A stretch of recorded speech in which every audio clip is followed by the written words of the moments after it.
ছুটু ফলায় মসজিদে লইয়া গেছে যে তার দাদাই লইয়া গেছে আর কি। তো তার দাদাই লইয়া গেছে পরে তার দাদা আল্লাহু আকবার নিয়ত বান্ধা লাইছে। আল্লাহর কি কুদরত, এবারে নিয়ত বান্ধা চাচ্ছে তারও ফেসাবে ধরছে। নাতিডা নামাজের ভিতরে দাদারে টানে, দাদা ফেসাব তো হেবাটা তো নিয়ত, হেবারে নিয়ত বান্ধা রাখছে নি, হেঁটে গিয়ে আত ঠেলে আরেকবার আয়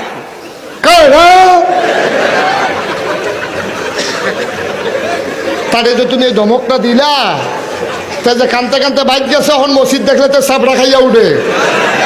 তোমার উচিত ছিল, তুমি মুরব্বী, তোমার উচিত ছিল তে যখন দাদা দাদা কইয়া কান্দে ফেসাব করতো, তুমিও তো তার দাদাই, যাবাড়ায় নামাজ পড়ে হেবাড়া তোমার স্বাস্থ্য ভাই, তো হেবাড়ার নাতি তোমার নাতি না, তুমি তারা টান দিয়া কাছে না দাদা ভাই কি হয়েছে বলে ফেসাব না ভাই আমার লোক তোমার দাদা নামাজ পড়ে, নামাজও কথা কন নাইও কুলো করে তারে ফেসাব খানাত নিয়া তারে ফেসাব করে আত্মক্তি দুয়াইয়া সুন্দর করে যদি আনতেন, তে যদি জার্মান যাইতো গা, এরপরেও যদি তে হুনতো যে আপনি মারা গেছেন, তো হ্যাঁ তো একটা সিল্লান দিল, এবারাই আমার শুধু থাকতে ফেসাব করাই উজু করাইছে, ঠিক কিনা?